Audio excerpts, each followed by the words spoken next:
results as soon as possible. Okay.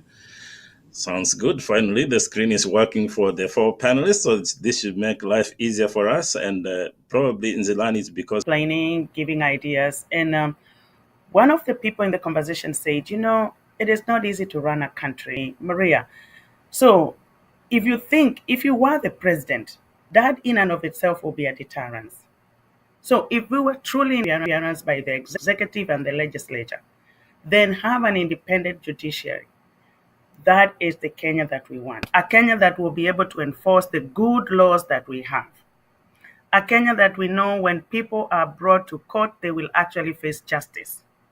A Kenya we know that justice is not delayed, because justice delayed is justice denied. And also, like, I don't know where else in the world whereby prosecutors are policemen, you know, and they are going to argue a case against lawyer who has gone to police and say this is the prosecutor. We need also to look at that, so that we can be able, the cases that are brought, those cases are strong. They can, go head to head with the lawyers who have legal, have gone to law school. So I think them in the judicial system, then people will actually, things will start. The second thing that I think about is about ideology, right? As a country, our participation really is during elections.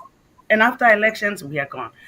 Were it not for the Gen Z, I don't know how many of what was in the bill, right? We get disengaged. We get removed from what, almost like there's the government and then there's us. So that ideology, right? We need to be actively engaged constantly and persistently. I think of my neighbor. I'll give an example. I live here in New Jersey. My neighbor was, God rest her soul in peace. She was an old lady. Every morning she'd tell me, "Oh, Maria, today there is the town hall. Please come early. We need to go and represent." And I'm like, "Oh," she says, "Yes. Last week, the whole of last week, they have been picking the garbage at 9:30. They should pick it at 9."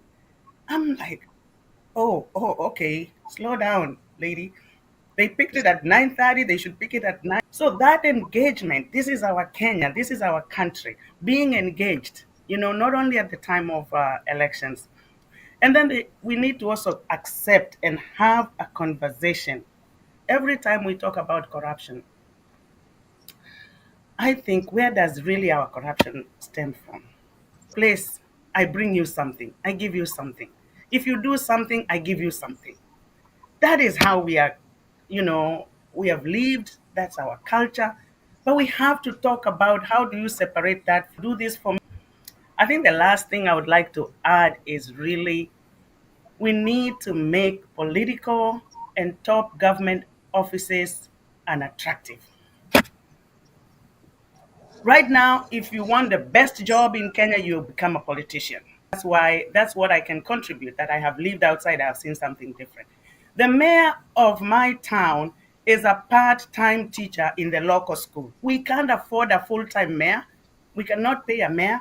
So the mayor is a mayor so that they can serve, but he also has another job where he gets money.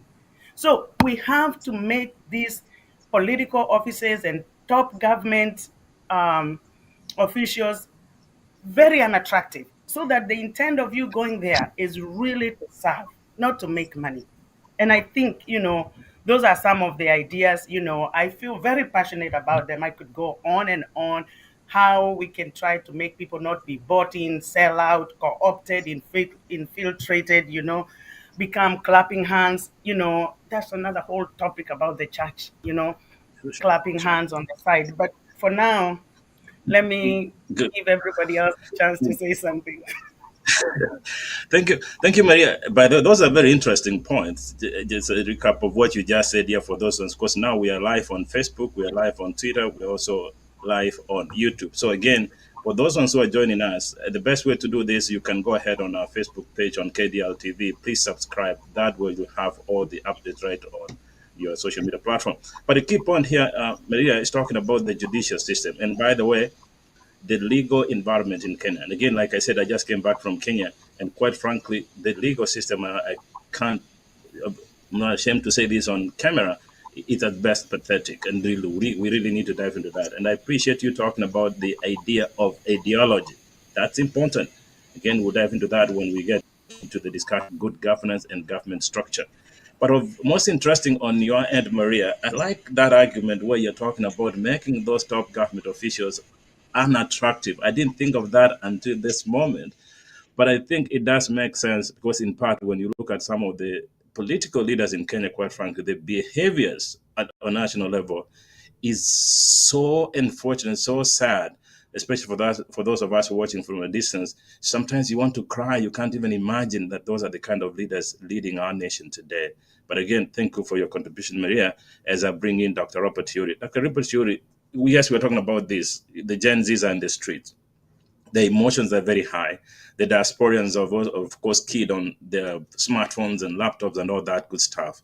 But in the end, what we need to talk about is what kind of Kenya do we really deserve? In your view, what Kenya do we deserve?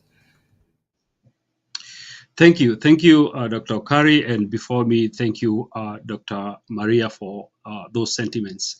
The Kenya we deserve, or the Kenya that we are looking forward to, is a Kenya primarily where the constitution of Kenya, anything else does not matter.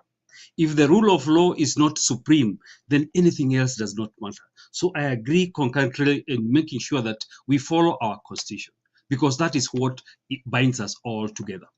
And then, of course, we must have peace and stability in this country, because as you always know, there's nothing that we can do in an environment that has no peace, especially peace that allows coexistence, exchange of goods and services, and more importantly, whether those goods are public or private, to ensure that people are leading a dignified life, to make sure that people have access to resources, ensuring that people are able to afford things.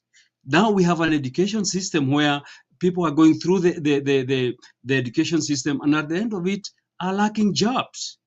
This is a situation that is in itself creating a situation where these people are productive.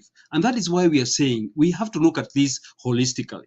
There has to be a stability. There has to be peace. And more importantly, people need to have resources that are going to allow them to be able to achieve their dreams and achieve their endeavors. Because again, that is what life is about. Life is about ensuring that people get access to resources that are going to help them become better. We know that public resources are there. Are they equitably distributed?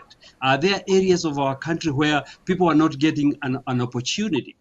Are areas of our country that are getting more opportunities than others? We need to really make sure that there is equitable distribution of resources. Because we have always said in our in all the party formations say that their manifestos are about ensuring that there is no poverty, there is no ignorance, there are no diseases. But do they achieve this? So we need to really even integrate what these political formations offer the people, the promises that people are given, especially during electioneering time. Are some of these promises genuine? Are they achievable? Are they just promises where people are just told to recoup what they have spent, so that it becomes now a kind of a cycle that is retrogressive? So what we are saying is that we need to interrogate a lot of things, even how we get politicians and legislators into work. Just like what Dr. Maria Kyoko said, we need to make some of these offices unattractive in terms of pay, in terms of largesse, in terms of remuneration, so that only those who feel that they can be able to serve and serve our people well become crucial. So we are looking at a Kenya that is socioeconomically well positioned to develop. In fact, years back, we thought our country would be at the level in which Singapore is at. We know we can be able to be there. We have that potential, but then there are things that are not working very well. And it's so telling that the finance bill that was brought broke the camel's back. because people are saying that there is over taxation. They cannot be able to afford the cost of living. The goods are very expensive, and manufacturers are finding that they cannot be able to operate. So what we are saying that there is this cocktail of things that have been happening, and we really need to interrogate so that we can position this country into where we are able to live comfortably, to coexist well, and also to progress well.